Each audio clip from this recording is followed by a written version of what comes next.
Welcome to the Secret Underground Laboratory Recovery and Salvage, where rude mechanicals do magic.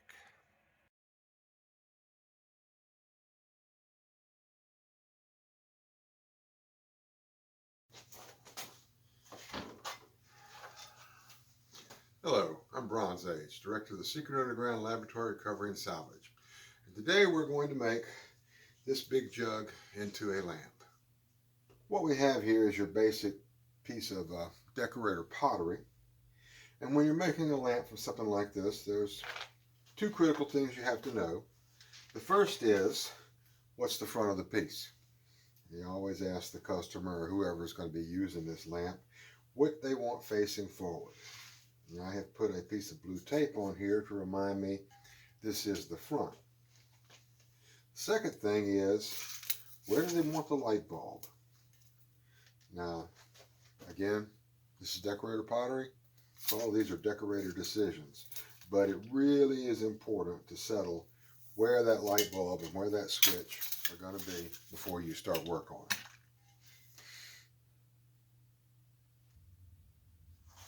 When you're drilling in glass or ceramics, the critical thing is that the glass or ceramic piece can't move.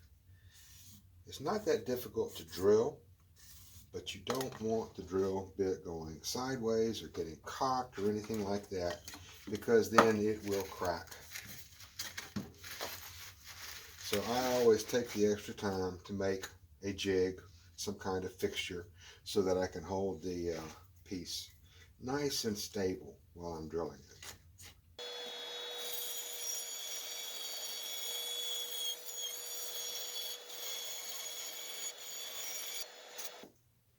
Now I have my jig assembled, got it clamped to the table on the drill press. I'm going to add a couple pieces of this drawer lining material, keep stuff from sliding around in your drawers, and that will hold the jug in place. And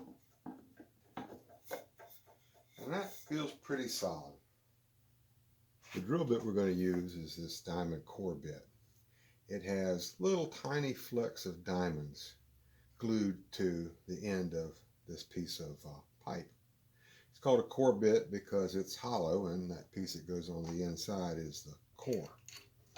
Now, the key to this drill bit lasting more than about 10 seconds is it has to be kept cool. And to keep it cool, you have to keep it wet. Now, there's a couple of ways to do that. One is you can sit here with a little water hose and you can spray it. That makes a big mess. You can sit here with a squirt bottle and spray it, and that makes almost as big a mess. Or you can do it the way I do. You get plumber's putty or modeling clay, anything like that will work. And you make a little dam around where you're going to drill. Get it nice and tight like that. What we're going to do is we're going to go down, we're going to drill a little bit, and there'll be water in this little pond right here. The water will run in there, cool everything off, and it's just a matter of up and down like that until we punch through. And the punching through is when you have the problems, because on the back side of here, while we may be cutting nice and clean on the front, there's always a chance that it wants to spall or crack away as it starts to break on the inside. So we have to go very carefully, very gently, and above all, very slowly.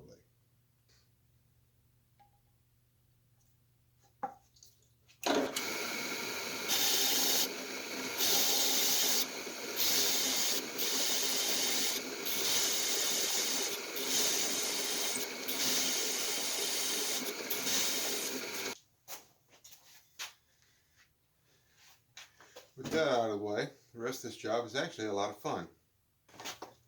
Now, if this were an ordinary lamp, which would have a piece of threaded pipe all the way from a hole in the bottom up to the middle, it'd be fairly easy to finish putting this together. Now, they do make pieces of hardware like this. It's called a base cap, and obviously this one is too small, but you can get them big enough to fit this. And if it had the pipe in the middle, that would serve well if the customer wanted it. What the customer actually wants is some kind of a wooden cork plug looking motif to the thing. And so what we're going to have to do is figure out a way to get something stuck in here that will hold this in place and not fall off when you go to turn your lights on.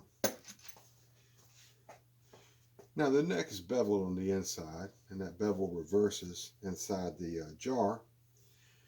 Now I could get on the lathe and turn down a piece of wood that would fit this very nicely, but I still have the problem of how to get it to stay in there. Glue and other adhesive, that kind of stuff, not really a good idea, because it will come loose sooner or later. There's going to be a lot of weight up on top of this. So what I've got, mocked up a few pieces, starting off with a little small piece of wood with bevels that match the inside of the jar. Goes in like that. We've got a piece that I just cut out with a hole saw that'll fit the inside of the neck fairly snug. And then another piece, which is just going to be for measuring. And I put this neck on here, and I can see exactly where it's going to come out. And if I measure that real fast, I see that's pretty close to the 22 inches or so that my customer wants, which is fortunate.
Now this is not the last piece I need to make on the lathe for this job.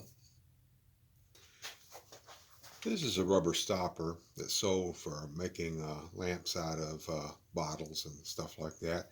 It goes in the bottleneck with, and the pipe goes through it. But I find them useful for making all kinds of custom hardware as the need arises.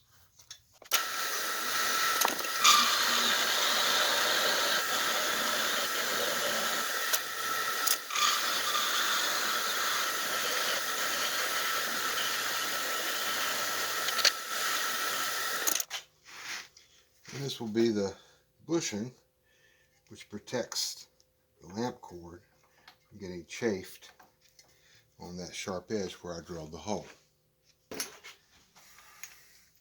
Now we're ready for the final assembly. The base cap has a couple of coats of espresso stain on it.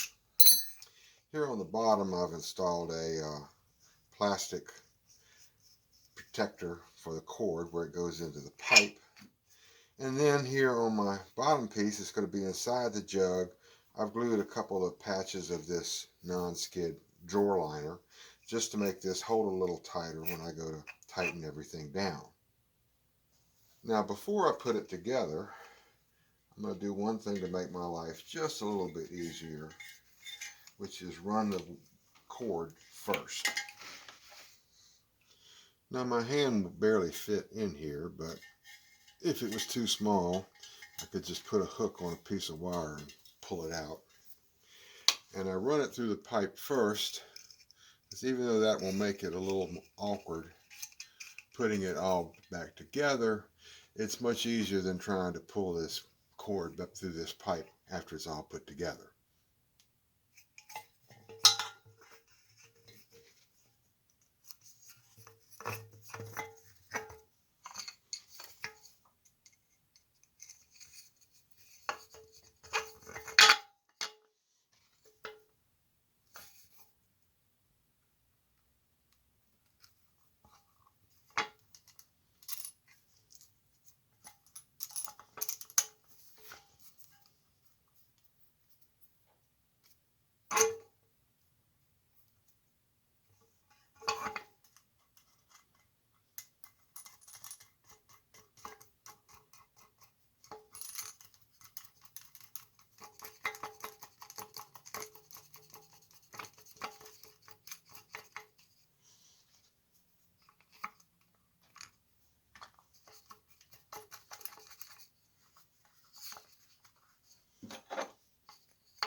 I always install a nut under and above the saddle because I want to keep the saddle locked in place without having to depend upon the socket to hold it down.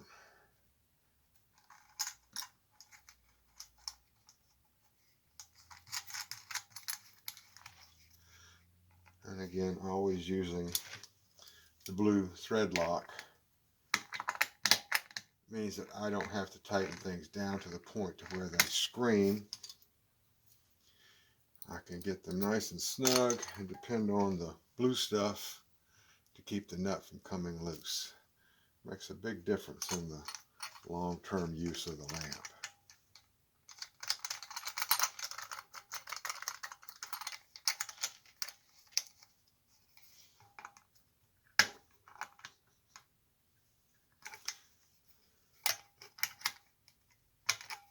Now with the saddle held in place with this nut on the top, I can install the socket and use this screw in the neck to line the switch up. Don't want to forget this piece.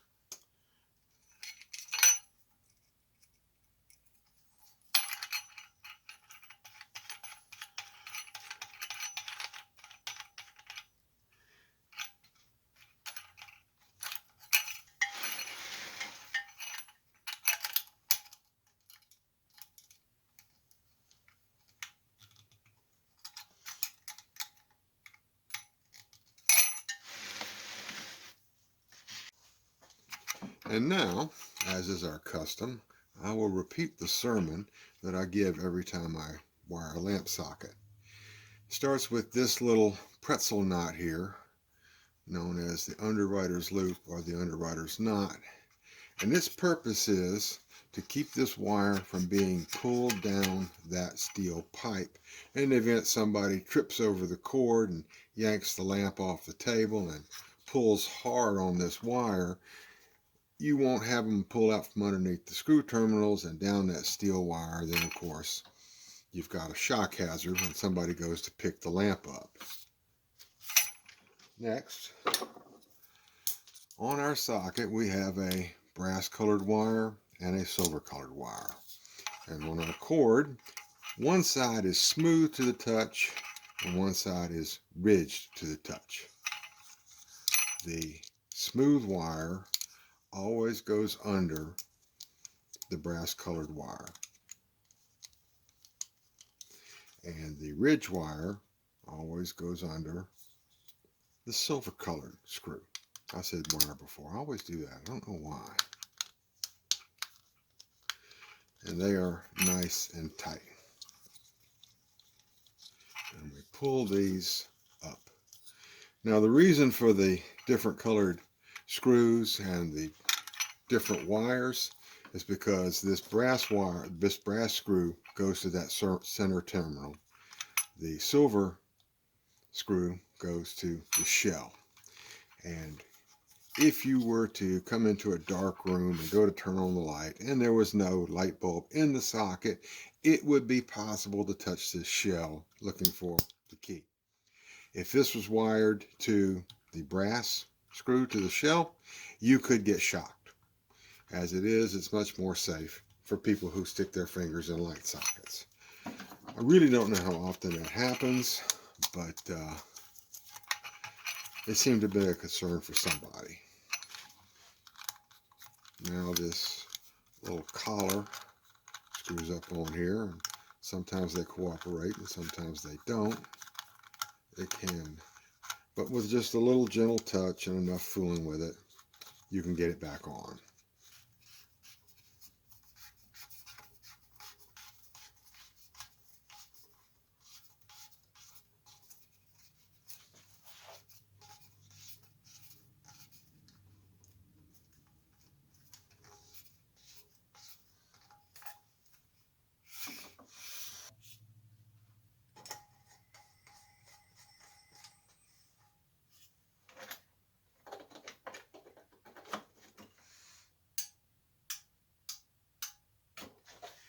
Well, this is Bronze Age for the Secret Underground Laboratory Recovery and Salvage. Thank you for watching this video, sticking with it through all the way to the end, and appreciate it very much if you would click the like button, subscribe if you haven't already, tell all your friends, tell your family, and we'll be back soon with another video. Again, thank you.